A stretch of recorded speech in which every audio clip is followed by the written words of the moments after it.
Good evening, family. Good evening, good evening. Welcome to Sudan on Our Mind, presented by Haile Garima and Sankofa Video Books and Cafe. Thank you for being here. Born out of the people's support for Haile and Shrikiana Garima's revolutionary film, Sankofa, this house of books and film is a rare and precious liberated zone just blocks from the capital of the empire that empowers us with the tools to understand and ultimately resist its imperial intentions. I'm Jordan Cato Strudwick, co-producer of the On Our Mind series, alongside Abel Tesfaye, who leads technology and documentation, and Maritu Makonnen, who makes everything else happen. Today, we are also joined by our brilliant sisters, Busaina Ibrahim and Batul Ibrahim. This month marks a year since our first Gaza on Our Mind gathering. Gaza on Our Mind was a space that Haile envisioned so that we as a community could come together to process, speak, create, and do our small part to fight against the normalization of the genocide of the Palestinian people and the fear imposed on us around speaking on it. Since then, we've added Congo, Haiti, and Sudan to the On Our Mind series in an effort to weave these righteous liberation struggles together and to clear our vision so that we can really see and understand the unities of these struggles, and crucially, to interrogate the role and responsibilities we can and do bear here at the imperial core for their existence. Every dollar raised, both tonight in-house and online, will go to WPFW 89.3 FM Jazz and Justice Radio, a platform that has helped so many of us in Washington, D.C. be together and develop the mind and the heart and the capacity to concretely organize against imperialism for 48 years. If this event moves you, if this kind of work moves you, the spirit that WPFW and Sankofa share of empowering community using art, scholarship, and conversation moves you, we encourage you to make a donation at WPFWFM.org, on Cash App at $WPFWDC, or in the cash basket that we will pass around during the event.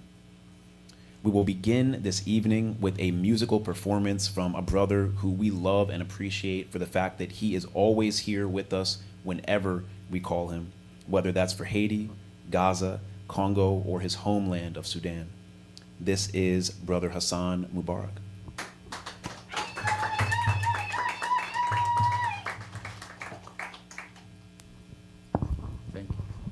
My name is Hassan Mubarak.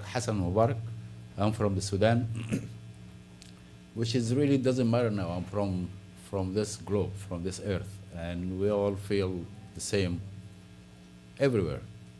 So I have prepared this piece. I called it a nostalgia, and I'm missing home. I'm missing home. I'm missing home before the war. I'm missing home after the war. I'm missing home during the war.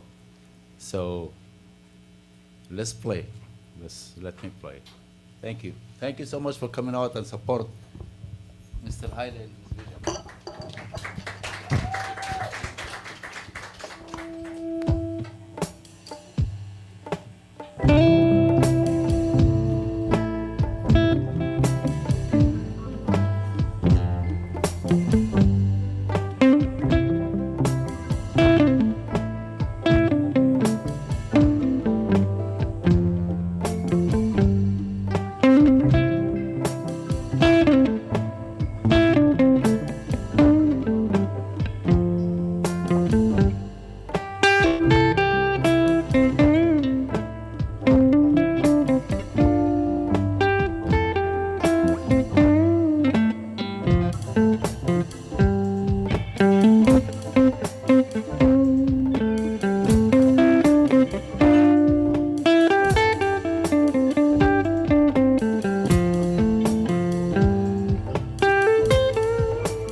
second piece I want to play is this song that I love so much, talking about that tomorrow is gonna be all right.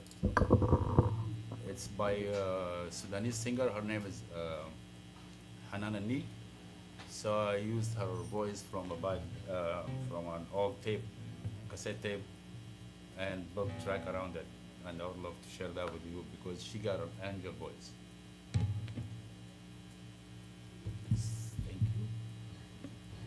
Thank you.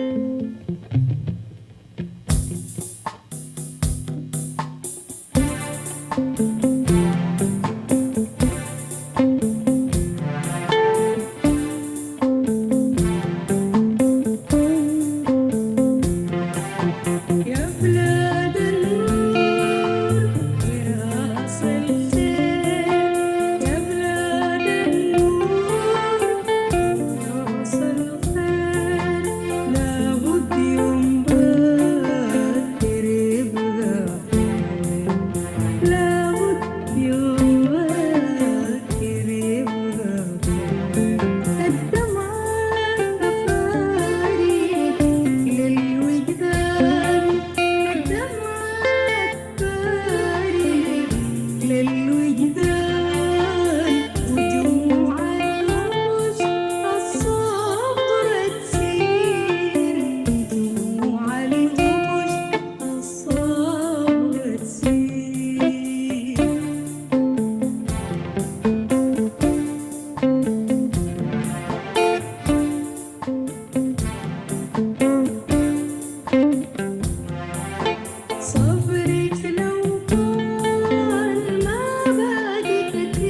Thank you.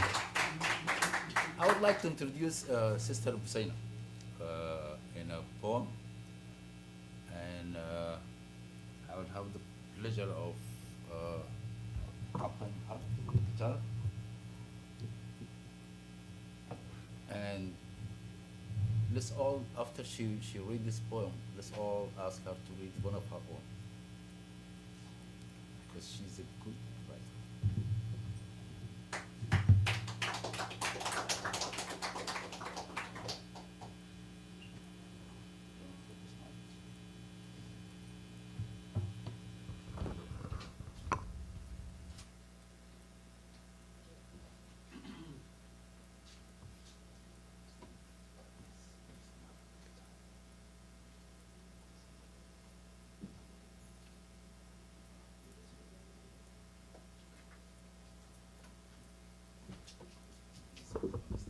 Huh?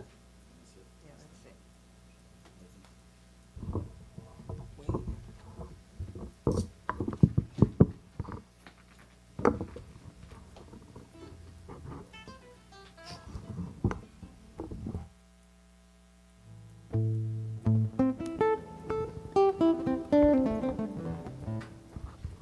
Okay, peace everybody. My name is Busaina, and I'll be reading a poem from The January Children by Safia El Helu. Her book is here. If you would like to purchase it, please do support her. She's an amazing poet, and she's actually from here in DC. She grew up here, and she's a Sudanese sister. So I'm gonna start with To Make Use of Water.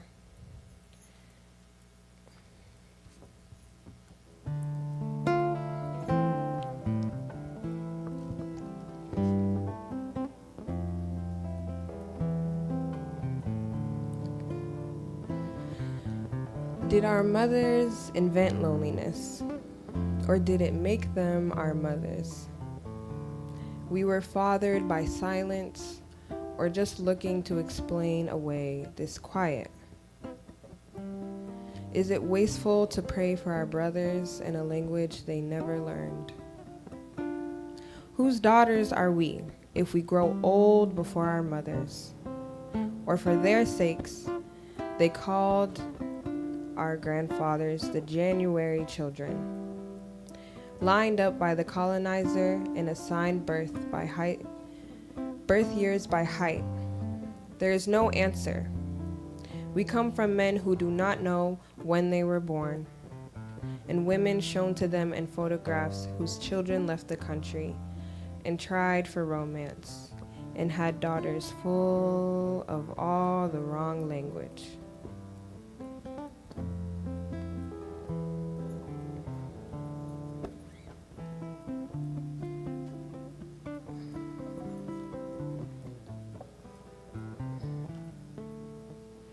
Next, I'm going to read Self-Portrait with Lake Nasser.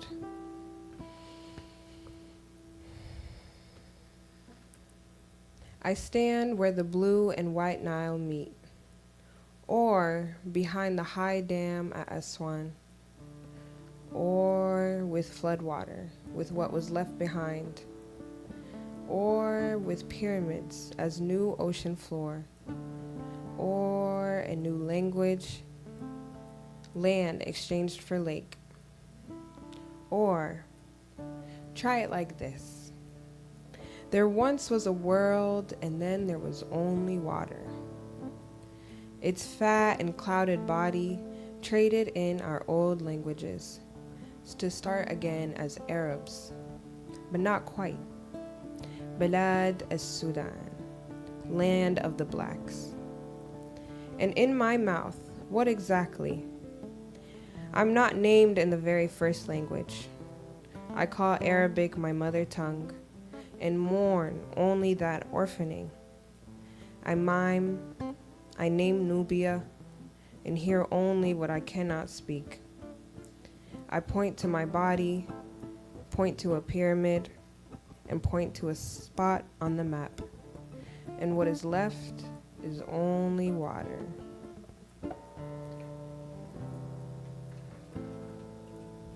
Thank you.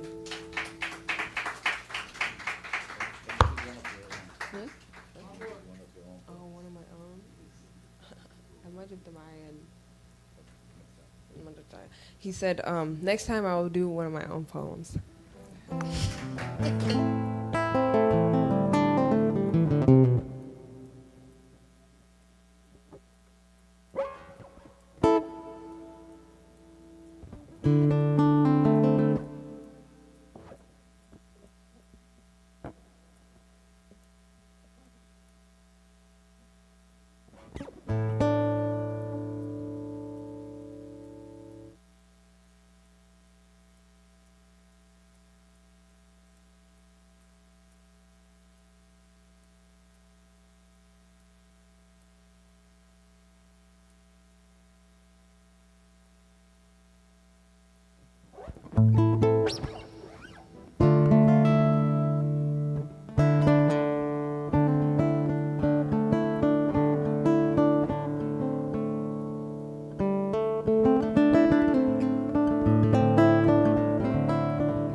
Okay, next we'll be playing a very quick documentary.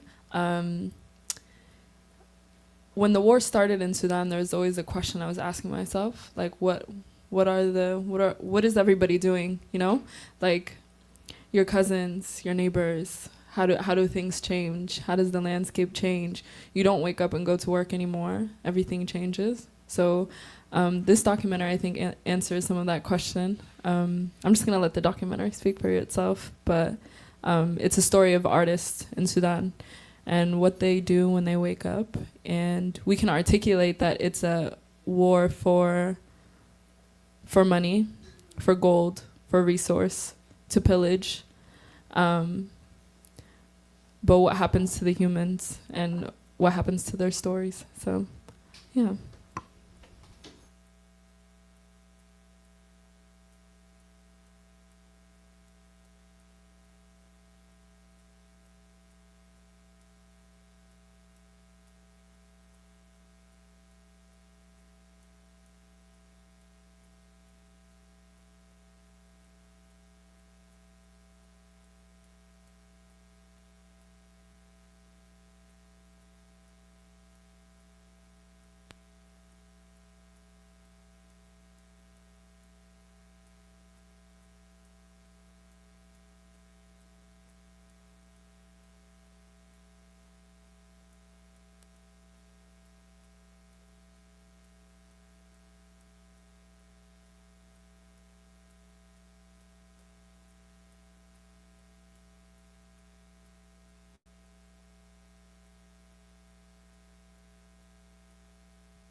مسرح الجزيرة ده أنا ربيع يوسف الحسن، واحدة من أشواقي تطلعاتي كمخرج مسرحي شغال في الخرطوم إنه أعرض فيه عرض.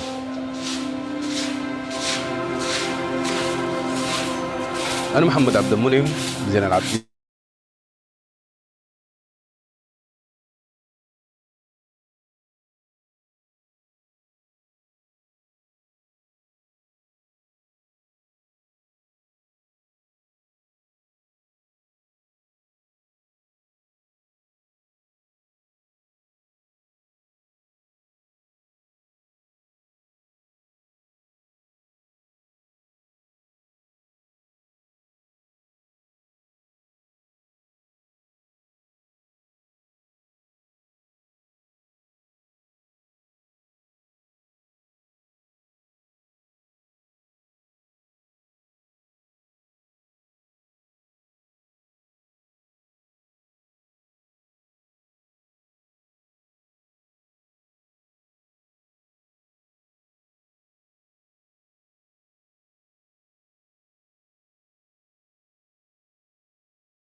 displaced for a year and seeing what was left.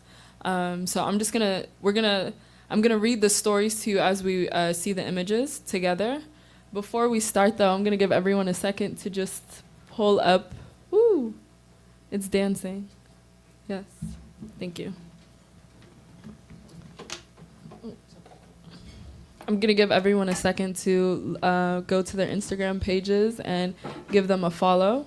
They use all the resources that they raise on their Instagram to fund the soup kitchens that feed like 200 in a neighborhood.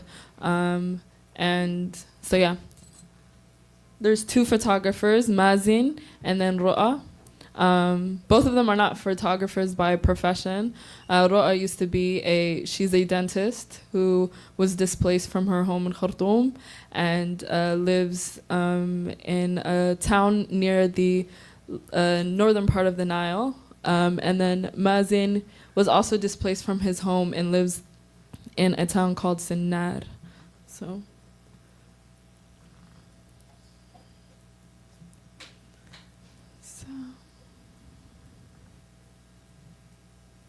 Give me a second while I pull up the first story.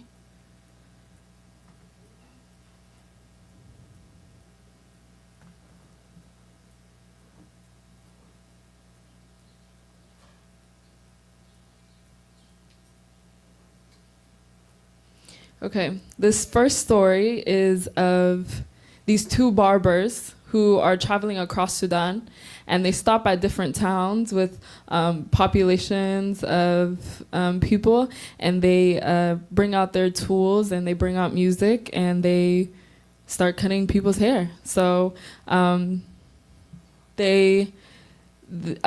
said they didn't leave until the last person walked away from them satisfied. They devoted their talents and time offering haircuts to everyone who needed one. Their patience was remarkable, accommodating every request from the kids with smiles and care. It's moments like these that remind us how small acts of service can make such a big difference in our lives today.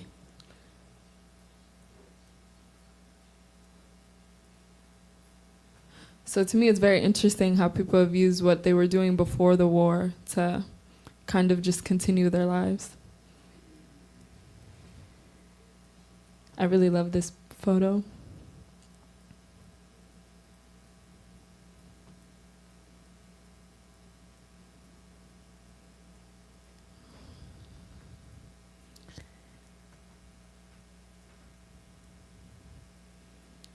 In this one, Mazin said, "A girl sits beside her family's belongings, waiting for a ride to an unknown destination. She is displaced again.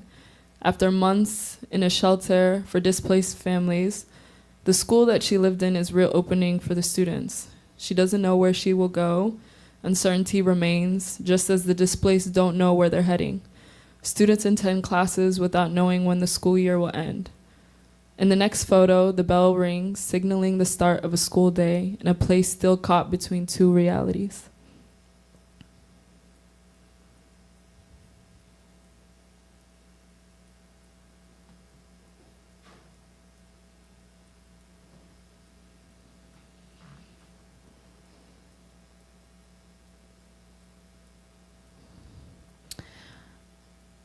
This one is Mazin again. Under a sky that looked unusually beautiful on this day, all these people, they stood in line for something they should never be this hard to get: water. 5 days without electricity meant 5 days without running water, until this single facet, against all odds, decided to work. A brief relief from the reality that should not exist. This is not normal. It never was, and it never will be.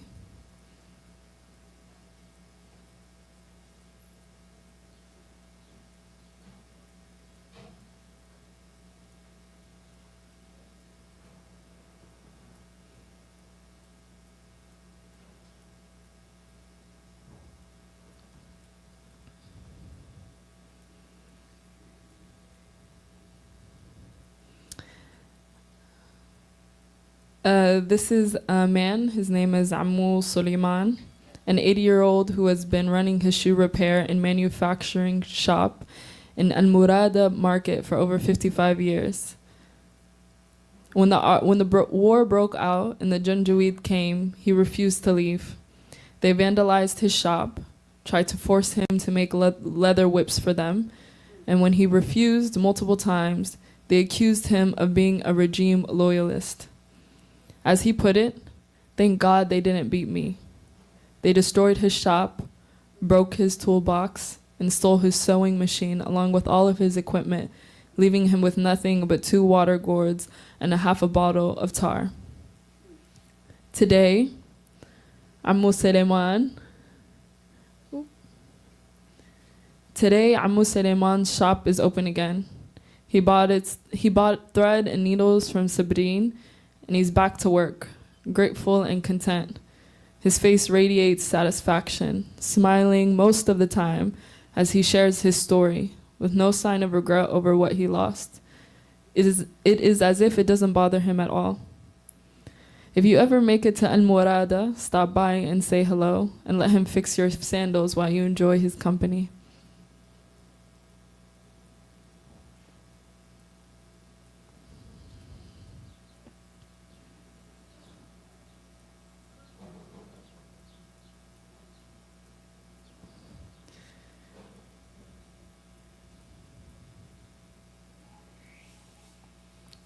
Walking through Al Dem neighborhood in Khartoum today, I came across this woman carrying a bundle of photographs.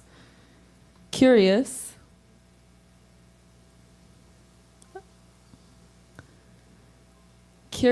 I asked her about them. With a smile, she told me they were pictures of her sister-in-law, someone she loved very deeply. She is coming back after being displaced from her home in Khartoum. The photos have been thrown in the trash during the time the Janjaweed occupied the area. She searched for them tirelessly, and only today did she finally recover them. She then began listing her sister-in-law's good qualities and expressing her gratitude for her presence in her life. But as she spoke, a quiet sadness settled over all of us, because her sister-in-law had passed away, and these photos are all that remain of her now.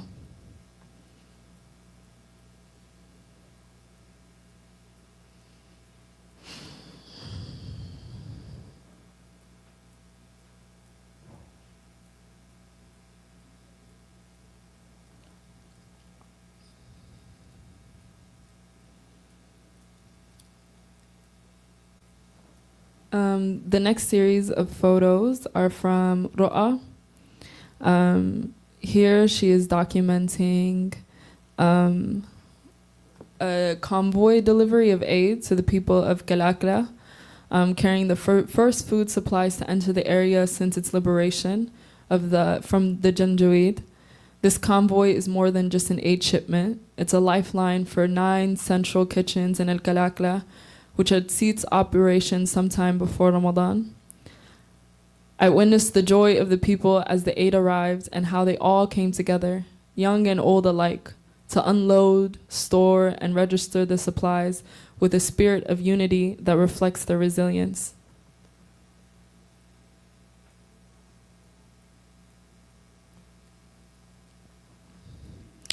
I listened to their stories about the days of the occupation, their patience as they buried one neighbor after another, the oppression they endured for even the simplest of acts, like greeting someone with "peace be upon you."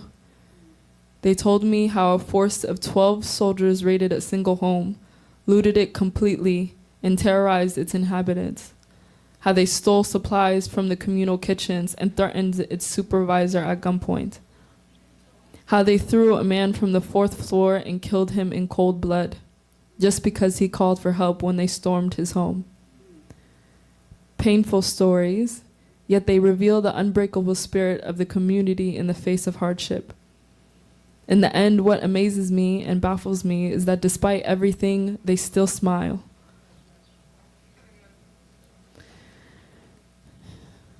One recounts the harshest experience, speaks of pain and loss, and then finishes with Alhamdulillah, praising God, smiling, as if their patience holds a secret beyond words.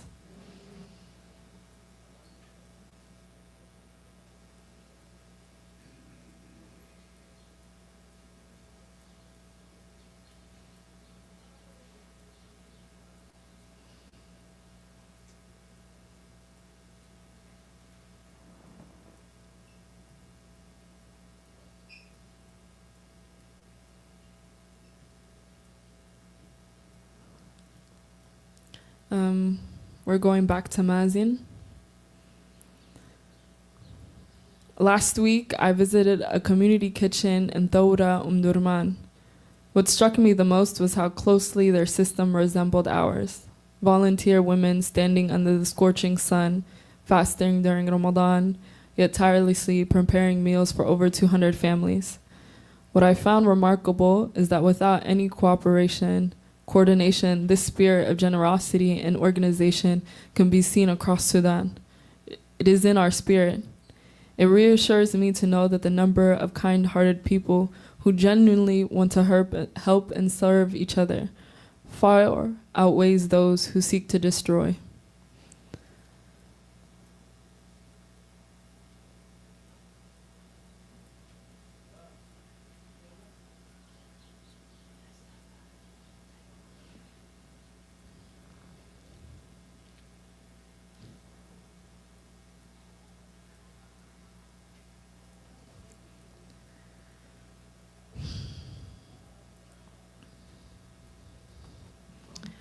These photos capture a gathering that brought a mix of emotions and tears in my eyes.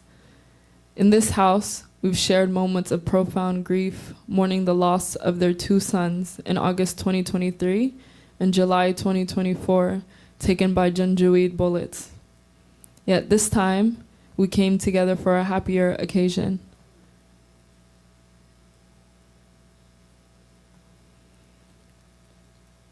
The wedding of the martyr's sister.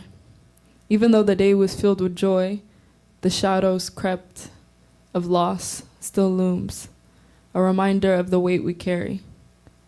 Life does go on, not because we've forgotten those we lost, but because it must go on for the sake of those who are still here, still living, and still deserving of moments of joy and celebration.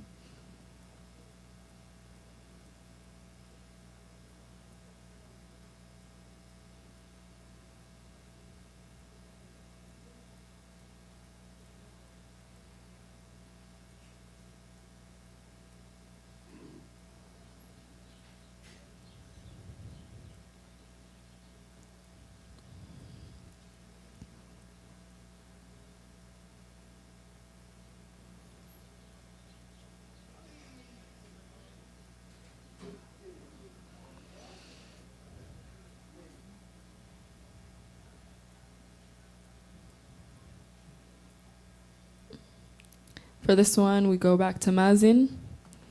Just a few hours after a drone attack on Durman, knocking out the city's power, we were at Al Noor Hospital with a group of Awlad al Falih.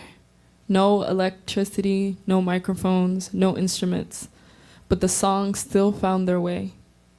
The group performed for volunteers, patients, visitors, and for the neighborhood itself.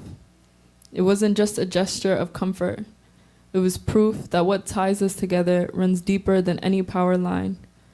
The attack was meant to crush spirits, but instead, people clapped, smiled, sang along. Every voice was louder than the silence they tried to impose. We continue to show up for one another, with music, with presence, with beats, with whatever we have. Let the darkness come. We are still here. And what we saw in that moment, this is Sudan. These are the people of Sudan.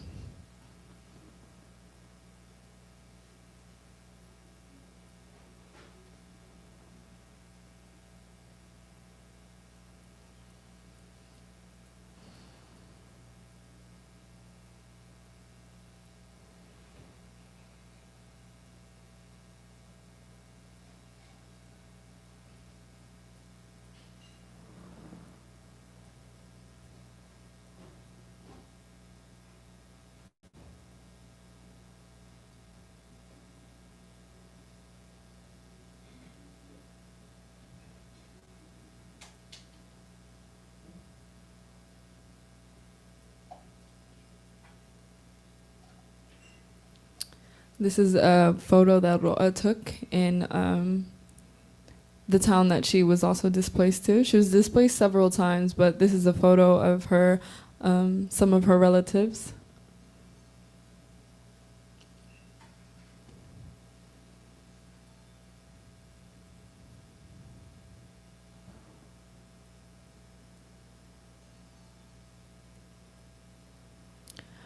This is a photo of her father going back to the building where he worked before the war started. So this is him coming back to the remains.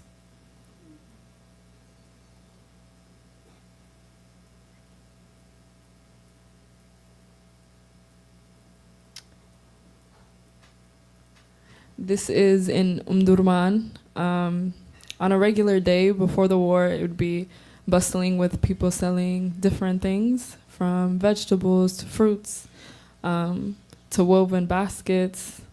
One of my favorite things when I would go to the markets was the music that the merchants would make on their own, selling their tomatoes or lettuce or whatever it was. So it was always full of music and sounds. But this is him going back and also seeing what has been left.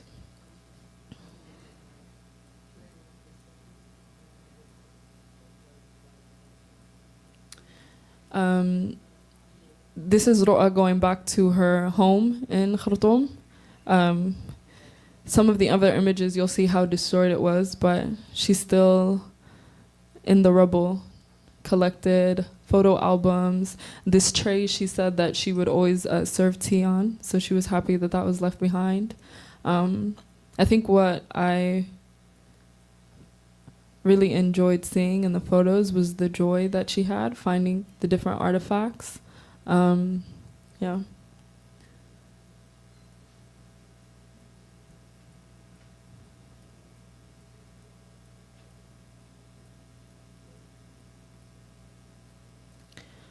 This is a man going back to his childhood home in Khartoum.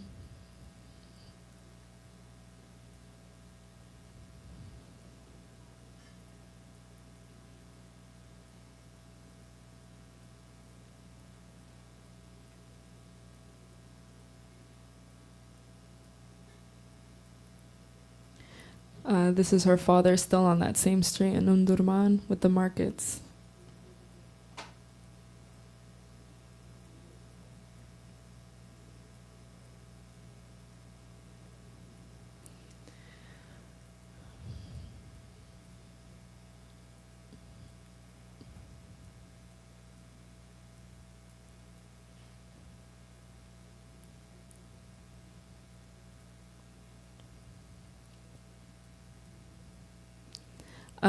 Mazin said that this is a photo of one of his neighbors in Asinar.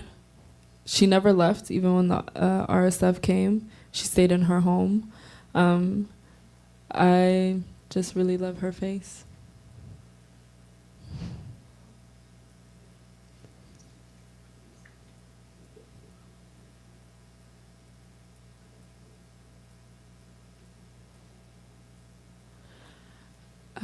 Just encourage everyone again to follow them both. If you donate to their pages, again, it all goes to the soup kitchens in Sudan, so they're feeding everybody right now. But yeah.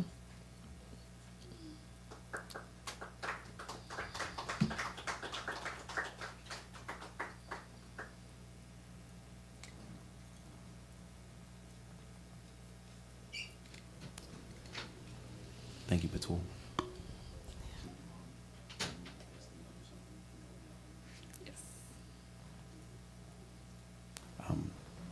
So one of our missions for the On Our Mind series is to crystallize for ourselves the fundamental unities between the liberation struggles that we're examining in Sudan, Congo, Haiti, and Gaza.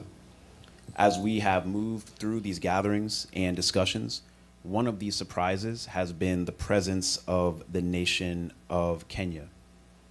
We talked about Kenya several months ago in the context of the so-called UN peacekeeping mission in Haiti.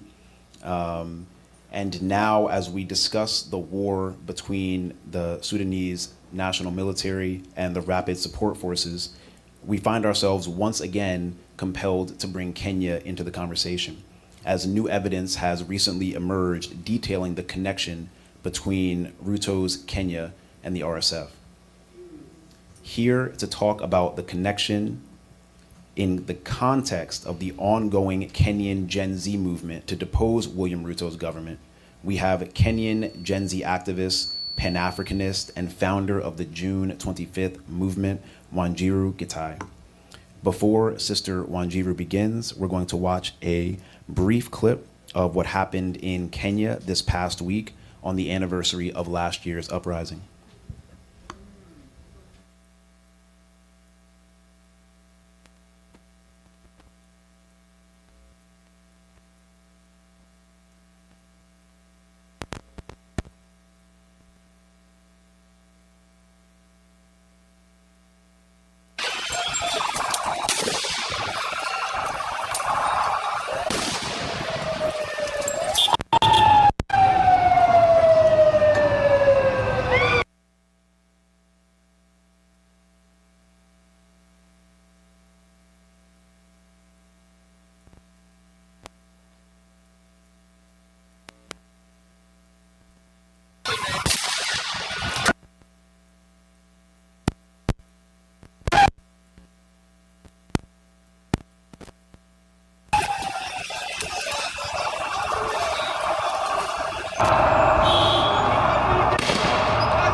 here to help us understand what we just saw is Sister Wanjiru and also Sister Sheila. Sister Sheila is a part of the June 25th movement. Yeah, please come to the stage.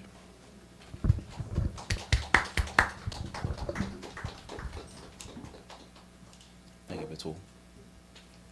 You okay with this?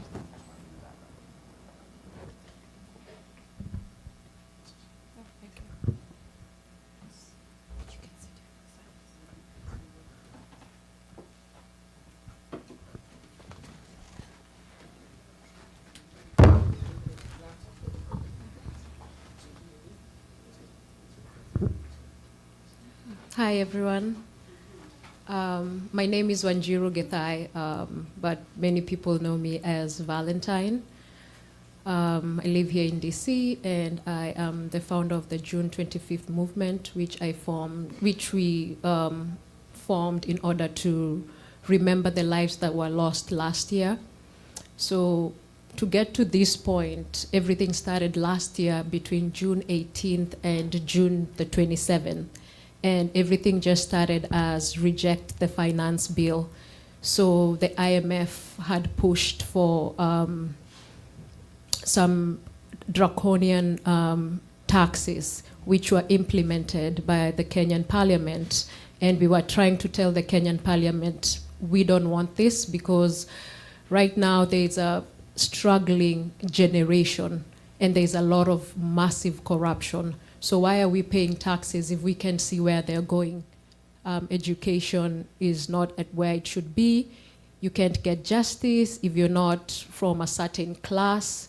You can't get health care if you're poor. So just a lot of massive corruption. So young Kenyans, mostly the Gen Z and younger millennials, marched to the streets of Nairobi last year to say, hey, reject the finance bill. We don't want this draconian finance bill.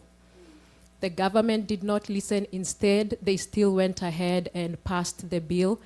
In there was 6, both Republicans and Democrats in the Kenyan parliament to push for that bill to be passed. So while during this period, while young Kenyans were marching, saying we are peaceful, we were met with live rounds. And between June, I don't quite remember the dates, many Kenyans died, young Kenyans.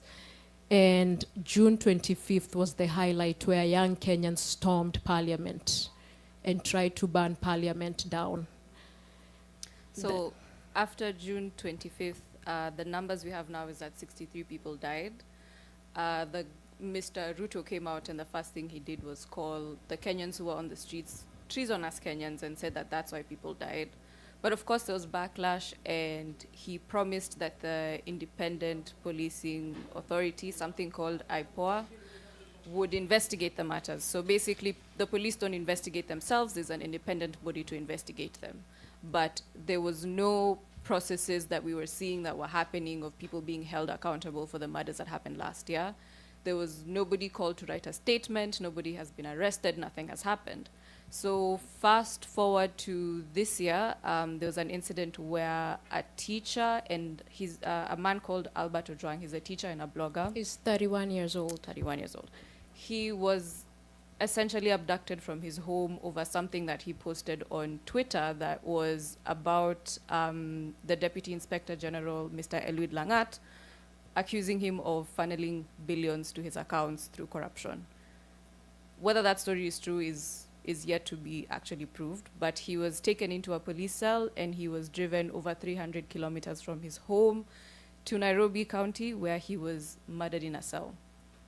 Which, yes. They actually had, this thing was orchestrated, because what happened when he got to Central Police Station, which is in Nairobi, they cleared the police cells, and they had some of the inmates in the cells beat him up. And they told us that the police reported that he banged his head on the wall, and that's how he died. He committed suicide by banging his head on the wall, air quotes. The postmortem revealed that he had marks on his neck showing that he must have been obviously murdered.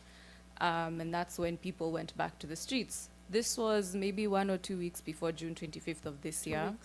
2 weeks before June 25th of this year. And the now Ojwang protests, and you have to realize that between this year and last year, June 25th, there've been people who have been abducted for what they've said online. Some people made it back home, other people were murdered. People were abducted for publishing cartoon images of the president dead and what have you. So, And just some memes. yeah, memes. So when the Ojwang protest started, we were heading towards June 25th, and there was a sense that we have to memorialize the people who died last year on June 25th, and we also have to ask for accountability. And at the same time, Kenya has a finance bill, which is basically a law that passes every year that decides the taxes that will be done every year. So last year was the 2024 finance bill. This year is the 2025 finance bill. So in the background of the last 2 weeks, we've had Ojwang's murder, we've had the finance bill of 2025, and the memorial of June 25th happening.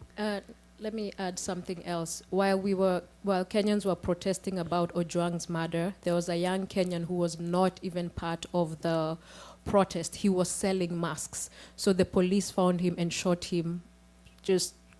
Yeah, so Yeah. this Boniface.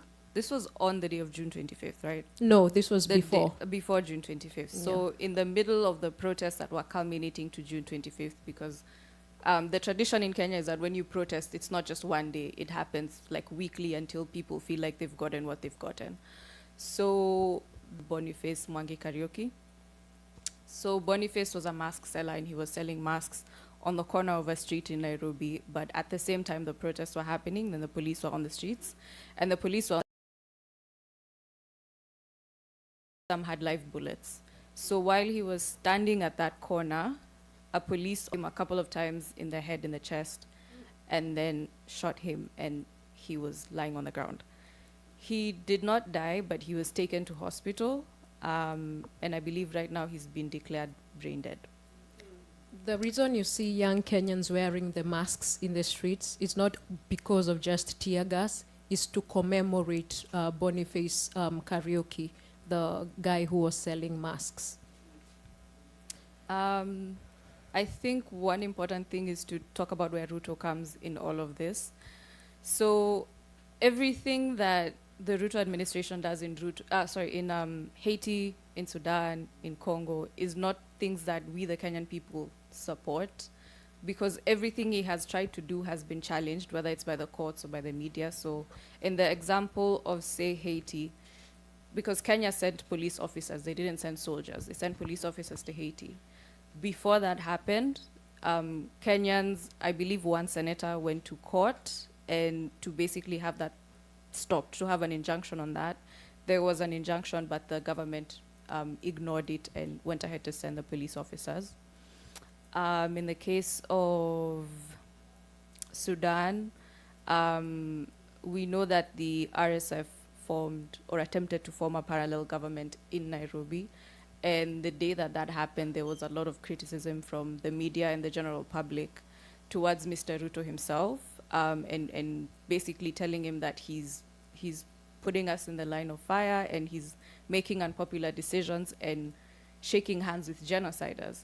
And that's when we began to feel like we are not really safe, because, again, this was before June 25th of this month, and it had been revealed that the police officers that we're seeing, not all of them, last year, maybe this year, but certainly last year, not all of them were police officers. Some of them were unknown forces, unknown people. They don't belong to any military or police force in the country, and likely foreigners. So the fear that we've been having is that he might have the RSF on the streets to be the ones shooting at us. And then also, so it was February 2025 this year that Kenya hosted the RSF together with the Kenya Sudan Liberation Movement, and they signed a charter, and that charter was to legitimize a rival government. The Kenya Ministry of Defense says that they are non-partisan, and that the reason why they held the meeting is because they are the peacekeepers. Now, how can you, my question is, how can you say you're trying to keep the peace when you're hosting genociders and people who are massacring other people? You know, it doesn't make sense. And when half the party has not been invited to create the peace. Exactly. So they should have also invited the Sudan government if this was legitimate. And something else so the Sudan government was pretty upset that they requested their ambassador to leave Kenya, and they imposed a ban on Kenyan exports, saying that there was interference and that the UN charter had been violated, which is true. So to make matters worse, a couple of months ago, there was investigation by the Nation Television of Kenya. And in this finding, they found out that there were military ammunitions in Sudan that had been sent in by the Kenyan government. So Kenya is supplying these ammunitions to Sudan, but the question is, who exactly is pulling these strings? Because the Sudan government is being supported by Saudi Arabia and Egypt, and the UAE. RSF is being influenced by the UAE. And like our sister mentioned, this is about minerals and gold. But the question is, where is Kenya getting involved in this? The answer to that is that President William Ruto has a foreign policy called economic diplomacy, which is part of what he ran on in 2022 to be elected. And at first we assumed that this would mean that all of the dealings he would have with foreign countries would be economically beneficial to the citizens. Unfortunately, it has turned into a situation whereby the dealings he has with other countries benefit him personally and not us as a country. For example, going into Haiti doesn't benefit Kenyans in any way. Going to helping people in the RSF in Sudan to get weapons, it doesn't help the people in Kenya. Going into DRC, it doesn't help the people in Kenya. So Going to Chad. Going as well. to Chad, it doesn't help the people of Kenya.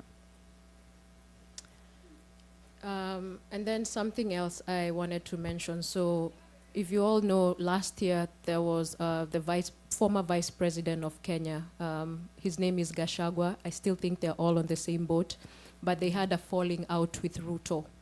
And one of the things he mentioned is one time that when the RSF came, there was a talk, but there was a closed meeting between Hemeti, who is the leader of the RSF, and Ruto behind closed doors, but nobody quite knows what was happening in that meeting. But Gachagua said that he found out that Ruto was in business with Hemeti. And also, this is allegedly, I'm not insinuating anything. I might be wrong, but there has been rumors that the minister, the cabinet secretary of Ministry of Defense in Kenya, her name is Soipan. Do you know her first name? No, I don't know her first name. Yeah, I'm sorry. but allegedly she is the lover or baby mama of Ruto. So what does that mean? So this means Ruto is able to pull strings because he has his people there. A few days ago, he promoted Keter to be the person who basically heads all of the defense forces, the Exactly. Navy, and Keter is notorious. He's one of his cronies. maybe we can take questions. We can take questions. Or- Yeah.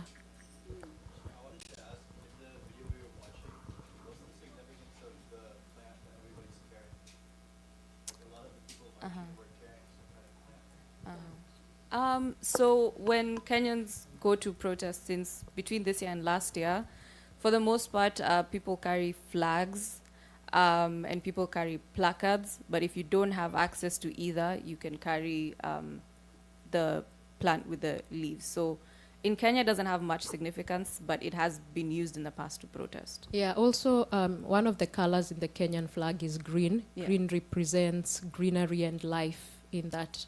And also Kenyans carry white handkerchiefs to represent peace while they are protesting.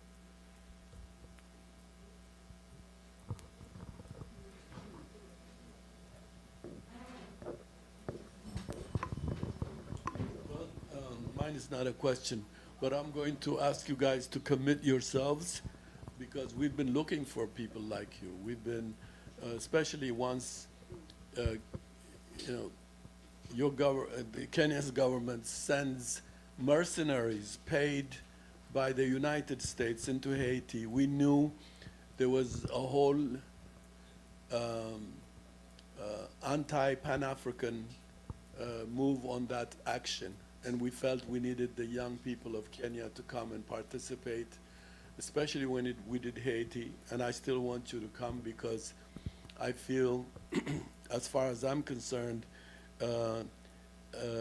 especially the elite in Kenya and in Africa in general, they're the last people to understand the complicated, racial relationship of Africans in this diaspora. We can only be used as mercenaries and not complement the Pan-African, politics of the past. And so, for me, we were looking for you. I'm really thankful that you showed up. And what I want to commit you is, I think, one, I would like to do, especially when Howard comes back, but before that even, I want to start with Kenya, because I think the young people of Kenya, what they're doing now, they need to know there's some things happening, that we have community that could also activate the dispersion of the information that you both have brought into this forum. So I want to do a thing called the politics of Kenya, the ABCD, or the ABCD politics of Kenya, and we can upgrade it as we go, but the initial one, I would like to do that kind of panel. If you know people, if you know books, written materials, documentary footages, let us know. Maritu will be the coordinator, and Jordan. Let's really activate this. And if I don't know how long you are here, or if this is not too much, I would like you to be active and do a panel you want to do also here in this place. It's your place. We believe in Pan-Africanism. This is the basis of this liberated territory, and we want you to do something here. But the one I want to do for sure is just the ABCD and of politics of Kenya, the politics of Kenya, because the community here, especially the African American community, needs to hear from you guys, so we don't, the community doesn't be used by other forces. When Kenyans were sent to Haiti, that was so much of a disruptive for the Pan-African idea, because this is the first time a Pan-African country of a Kenyatta, Nkrumah, etc., that whole planet, come to this hemisphere requested by the United States government, when in fact they never did anything when African Americans rose to assert their human right here. Not many African countries voiced even a word, except the youth, the young folks in Senegal, etc. So please come back, do something.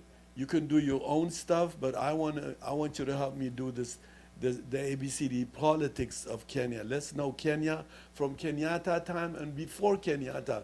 A lot of African Americans even name their kids Kimathi, Didan Kimathi. There's plays. Ngugi just passed. We're going to do a whole thing on Ngugi here. You should participate in that, because it's going to be the politics of Kenyan literature. And in my view, your presence will keep us on the ground. Otherwise, the Mau Mau movement, Modern Africa, is alive in America. Children are named after Kimathi, etc. So please help us spell again Kenya, from the British to Kenyatta to Moya to this other guy who inherited Kenyatta and came to power. It's like we're developing oligarchies now, the children of the past, instead of using their parental mileage to lead us. And thank you for coming, my sisters. It was very educational for me, but please help us do right. And thank you again. Come back again. Thank you. We're definitely going to come, because one of the reasons we formed the 625 movement is we just don't want to protest. We really want to start doing things. It's a startup. We are figuring things out as we go. We are slowly also trying to mobilize young Kenyans around here in the diaspora. Our biggest challenge has been complacency within our community, but there are people who are coming up who strongly believe in the cause and the Gen Z mindset. And yeah, we can definitely do that. Yeah. I think I would just like to express my appreciation of the interest in Kenya. I know that what's bringing us here together is not exactly a pleasant thing, but it's important to come together and to realize that our oppressors are working together. We don't only see this in Haiti and in Congo and in Sudan, but we also see it between Kenya, Uganda, and Tanzania, where Kenyan activists can go to Tanzania and be abducted in Tanzania. Ugandan activists can come to Kenya and be abducted in Kenya. So, and I think it's very expansive to start to see the role of Kenya. I had never seen it this way, despite being in spaces where I'm interacting with, especially people from Sudan. But I really appreciate the interest that we have, and we'll definitely commit to participating more, doing more in education. I really appreciate that. Okay, it's not on, but the video you just saw is by a YouTuber who's called Lynn Gugi, and she does a very good job of explaining what's happening in Kenya in a way that even people from the diaspora can understand it. So I think she's actually a really good starting point. Her channel is called LNN, or Lynn Gugi, if you can search for her on YouTube. That's an amazing place to start. The history in Kenya, we know it because we lived it, but I think it's something we can discuss with our members and come up with a reading list that maybe we can share. So. Yeah, and also I want to add that more than ever, the Mau Mau spirit is back. It is. During the protests, young Kenyans were speaking to the statue of Dedan Kimathi. We're like, Dedan, tell us what to do, man. What are we going to do? We are tired. A lot of young artists are coming up with revolutionary songs. When you guys are on the video, they were saying, Tunaenda State House, saying, we are going to State House and we are going to eat lunch at State House. And we are really infuriated. You know, the idea is to take Ruto out, but not just Ruto. We have this thing we are saying, Fagia Wote. So Ruto is a representation of the political legacy politicians and the political elites. So it's us versus them. We don't trust them. We are a leaderless movement, a fearless movement, a tribeless movement. We do definitely need guidance to be able to get to where we are as Kenyan Gen Z, because as it is, if we don't get the structure, we might not be able to take Ruto out, because right now, young Kenyans are trying to get vote IDs, and they're not able to get Kenyan IDs.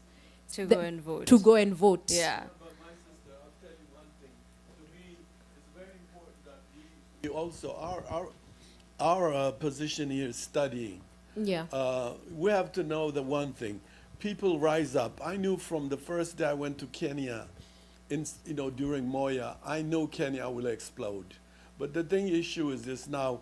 Intellectuals, book readers, if they're for true social change, we have to transform the political consciousness of our people, because it should never, to me, directed against one leader. Don't take Africa anywhere. You exchange the monsters, regurgitate them. From the day England has left the ghost of, I would say, the elite that we are now in Africa facing. Their tongue is in the British modification. They went through the British thought system, and a true revolution is where a sober generation rise up. And we should never celebrate death. It should be to bring the new woman, the new man relationship in Africa. And for this, a sober, but then especially those of us who are outside, one thing we could at least do is make it sober and deliberate social change.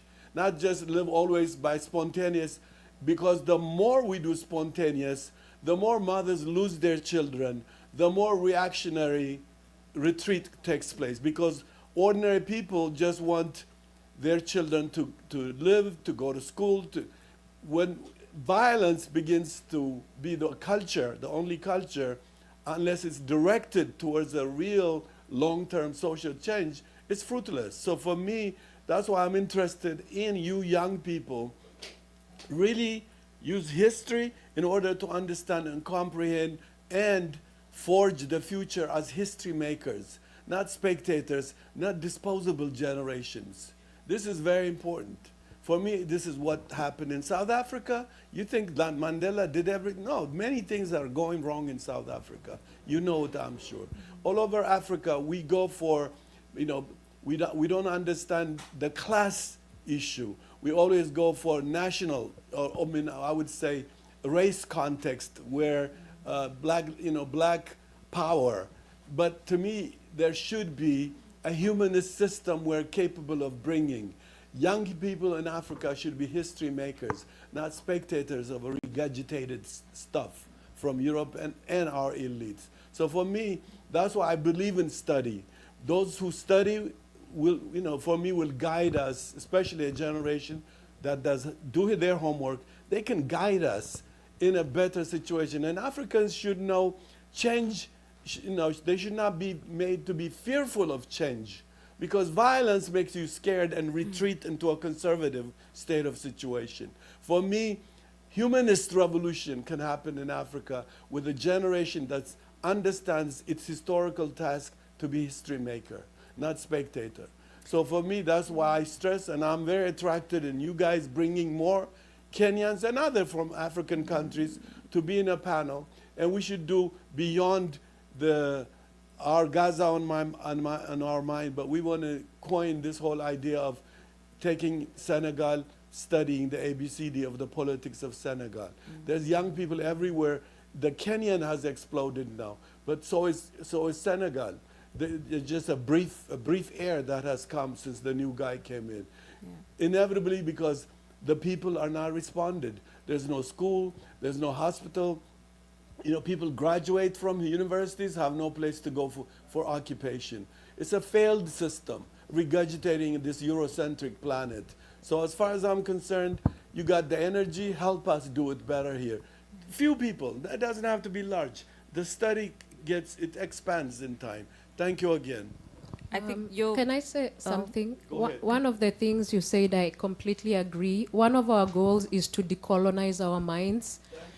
We are working, we've been doing like panels talking about the Kapenguria 6, trying to learn the history, because there are some Kenyans, not all of them, and this is what I think, I might be wrong, who we don't quite understand our history, and it's because of the education system in Kenya. I think I mentioned this the last time, teaching things like Ludwig Kraft discovered Mount Kenya. I think that is total BS when there was natives there.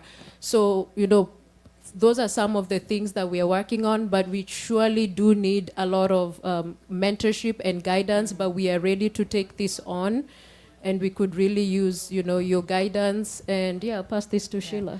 I think you were very spot on in what you said when you said that in Africa we seem to be replacing these leaders who then work for the colonizer.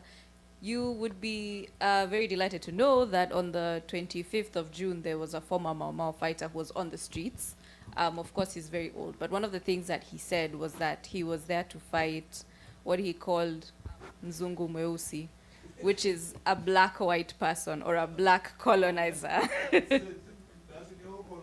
It's neocolonialism, exactly. So, yes, I think the spirit in Kenya that we're moving towards is that we're not waiting for a savior. In previous times, we've wanted to look for one good leader, but what we're looking for now is that everybody in the country needs to be at some point in terms of their education, in terms of like how they think and how they see. For example, in Kenya, we have, it's ending, but our systems, political systems work on tribe.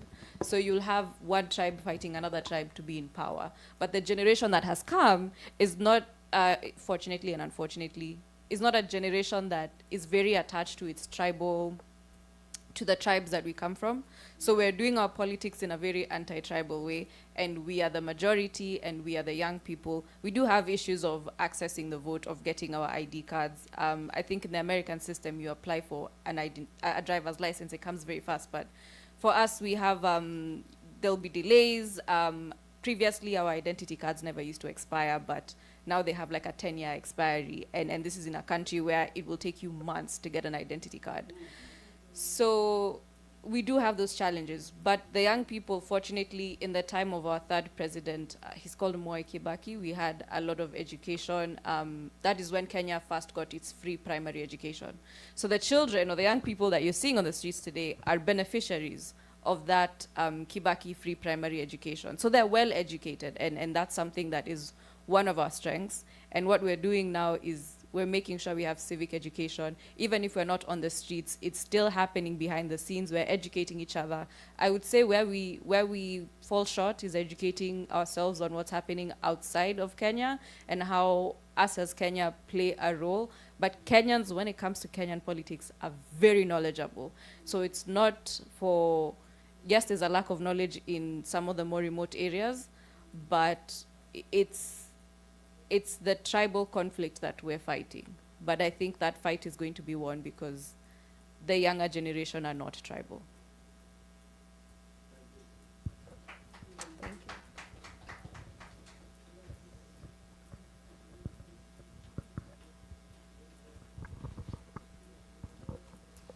One more time, please. Sisters, thank you so much for being here. Does anyone have any more questions for the sisters or for our Sudanese sisters, Batul and Busaina, who led the first part of this presentation? I do have a question. How do you see the role, like we see obviously Ruto's Kenyan government acting as a US proxy in Haiti. We see that clearly. We know that over the last 4 or 5 years, 6% of Kenya's defense budget has come from the United States. How do you see, if at all, the influence of the United States in Kenya's activities as relates to the RSF? Do you see any role for the United States? You can decline if you think Donald Trump will come after you. So I'm going to decline. He's okay. You can ask that. He's okay. Okay. He got his visa straight. So just consider those things. Yeah. Do not worry. I think I can answer the first half of that question. Kenya has been historically, outside of Trump, Kenya has been very intertwined with the U.S. They say they've had a strong relationship for over 60 years. The U.S. embassy in Kenya is actually the largest embassy the largest U.S. embassy in sub-Saharan Africa, and Kenya is a U.S. non-NATO ally. As of last year, was it 2024? Yeah, when Joe Biden was president. So I would say yes, we're very much intertwined in that neo-colonial spirit. And sometimes it's a fault of our leaders because they don't know how to come around in Pan-African spaces and it's almost as if it's better to work with the white people than it is to work with the black people. I'll give you the example of when DRC, there was a conflict in DRC happening, DRC and Rwanda happening, and our president calls Macron first to discuss what they're going to do about what's going to happen in DRC instead of calling the president of either DRC or Rwanda. So it's neo-colonial, and we also, William Ruto is a master politician, but he's not a master geostrategist. But also the relationship is starting to get complicated because of China. Couple of, was it this year when Ruto went to China and trying to reaffirm the relationship between China and Kenya, and that sparked some interest here in America because this is something that was discussed in, I think, either Congress or the Senate. So, and United States was saying they need to reestablish the relationship or think about the relationship between Kenya and them. So it's getting pretty complicated, and also with the Russia trying to start coming into Africa, we're not quite sure what role Kenya is or Russia is playing in Kenya. I per se don't know, but things might not go well on either front because you can't eat on both sides. Yeah. Yeah, you know, and Ruto wants to eat on all On sides. So, yeah, I think. It goes back to economic diplomacy. Yeah. Yeah. Thank you. Thank you. We have a question? I wanted to go back to what we were talking about, IDs. Aside from it being hard to get IDs, in I think the last election in Kenya, there was a lot of violence. So I wanted to ask you guys, how has the mood been since then regarding whenever the next elections are? How are people, you know, are they scared to vote or to engage in the process if they even can get there? Is it like, you know, going to make it harder for change to come that way, or do you even see elections as the way to change, or maybe it's more through protests? I'm just curious. That's a good question. Sorry. The part of IDs first. As much as the government is making it difficult to give us IDs, delaying the process, we've seen videos of them duplicating IDs. So there will be an ID saying Wanjiru Githai from Nairobi and born in 1971. And then there will be another ID with my picture, but with a different name, Sheila Wawero from Mombasa, born in 1995. That is beginning to happen. But remember, we are not able to get IDs ourselves. So trying to find a way in which, because if all of us take IDs, right, even if they decide, because the way the opposition of Kenya is talking is like they're planning to rig the election. But we know if we turn out in numbers, there's just a way. If it's too close, yes, you can rig. But if it's like different, if it's the gap is too wide of a gap, you can't be able to just rig it. Yeah, you can steal the vote. So that is one of the challenges that we are facing. Did you mean the war in 2007, the post-election violence, or? I'm not sure exactly. I thought it was a more recent election, but I could have it mixed up in my mind. That's understandable. So we have our elections every 5 years, but that's another topic. Okay, let's work with 5 years. And every 5 years is always the tension of we might have another post-election violence like what happened in 2007. I would say that after the 2022 elections, it was not violent, but people did contest the legitimacy of that election, but they lost in court. The other question you asked is if Kenyans are afraid to vote. Kenyans have never been afraid to vote. So the fear isn't that, the fear is usually that the election will be stolen. But when it comes to voting, we can say like with our parents' generation, they're very active voters. They wake up at 6 a.m. and they queue at their polling stations. And the day that you vote is a national holiday, so nobody goes to work. The younger generation, however, has been notorious for not voting. So in the last election, William Ruto got 6 million votes. The number two got about 5 million, and 13 million people stayed at home.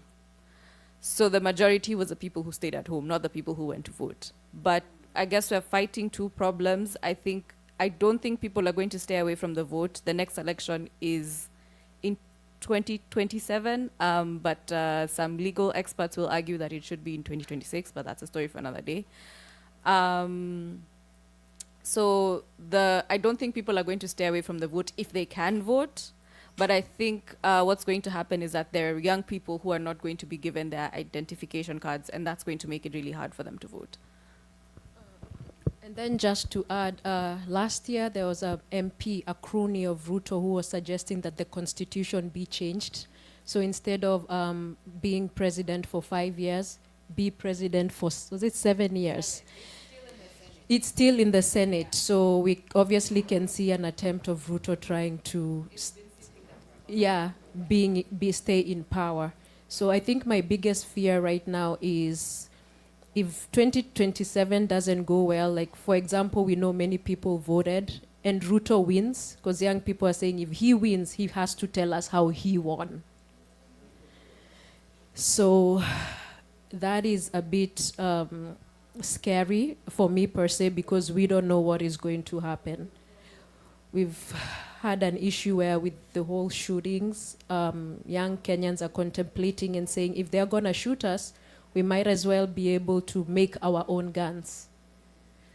So we're in a really tricky situation, but we are hoping for the best. I have a question about African Stream, which is a news service run by a Sudanese journalist in Nairobi, out of Nairobi, which has been attacked by the previous Secretary of State, Blinken, here, and is about to be deplatformed, which I think is a real loss. Do you have any comments? Yeah, so African Stream was actually deplatformed, I believe it was last year, but what happened is that they moved to the founder's main Instagram page. I'm not too sure if they're on YouTube, but they have, their founder has an Instagram, so that's how they operate. They also have a website. Do I have thoughts on this? None that I have come up with now, because it's alleged that they are working for the Russians, which that remains to be seen. But I would say my thought on this would be that we need to come up with our own independent medias, because there's a reason why Instagram, YouTube, there's a reason why they're free. It's not because the people who make them love you, but it's because that whoever controls them has a monopoly on information and how information gets out. And he who controls the media has a lot of power. So I think this, I agree very strongly with both of you. This African Stream situation is one of the most remarkable things I've seen in media in our lifetimes. They got quickly deplatformed because of Blinken's totally unsubstantiated comments from everywhere, YouTube, Instagram, TikTok, all simultaneously within 2 days of the announcement. No evidence ever put forward. The only place they were allowed to continue to operate was on X, but they were demonetized on X. So I think now they are officially winding down and sending out their last articles. That Instagram you were talking about is going to be Caballo's Instagram is going to be the last place to find them. Yeah.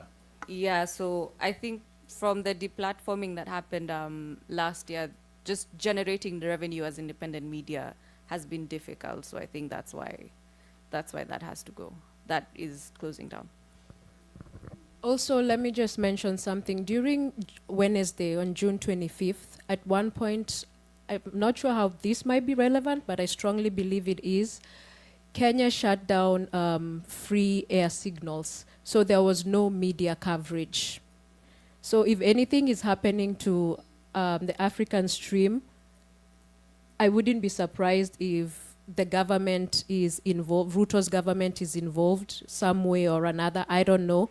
But there's been a strong,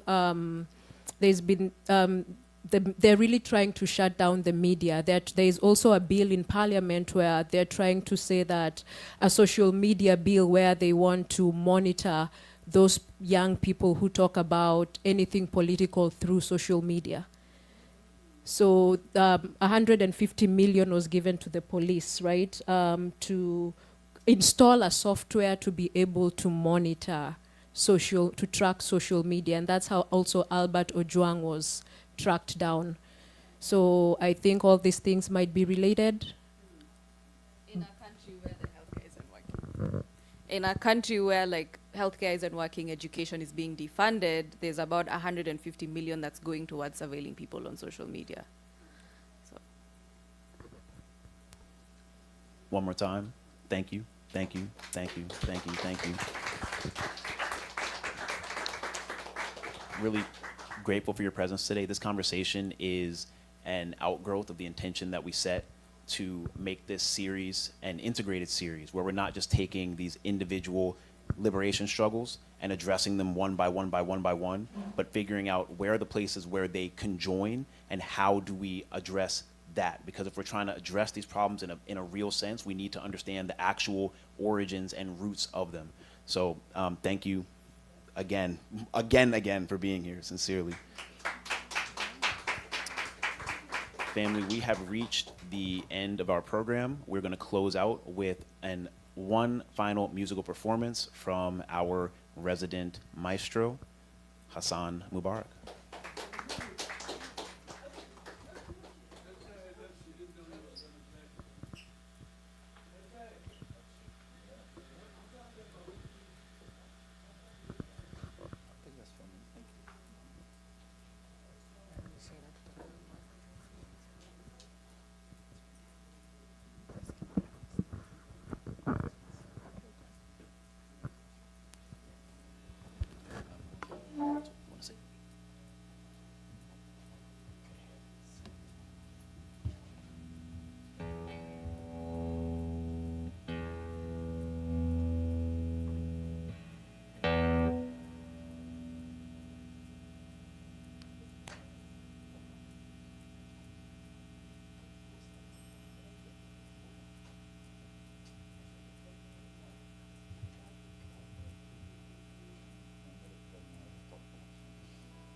Give it up for Hassan and Abel.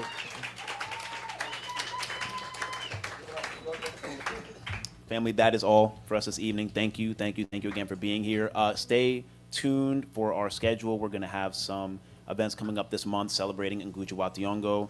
We have many of his books in the back. We're going to be staging play readings and the like. So please stay tuned for that. 2 weeks from now. And the play is going to be about Dedan Kamati. Written by Ngugi and Miche Bugo. And in 2 weeks from now, we have Congo on our mind with Ayana Gregory, who was the performer we had at our first Gaza on our mind, actually a song that she created, actually inspired. Mumu, oh, you're right. We had Mumu Fresh, all right, so I apologize for that. But she's a legendary performer, legendary local superstar, Baba Dick Gregory's daughter. And then 2 weeks after that, we have Haiti on our mind with another local legend, Free Benjamin. So these events are going to be incredible. We look forward to seeing you there. Thank you again for being here. Good night.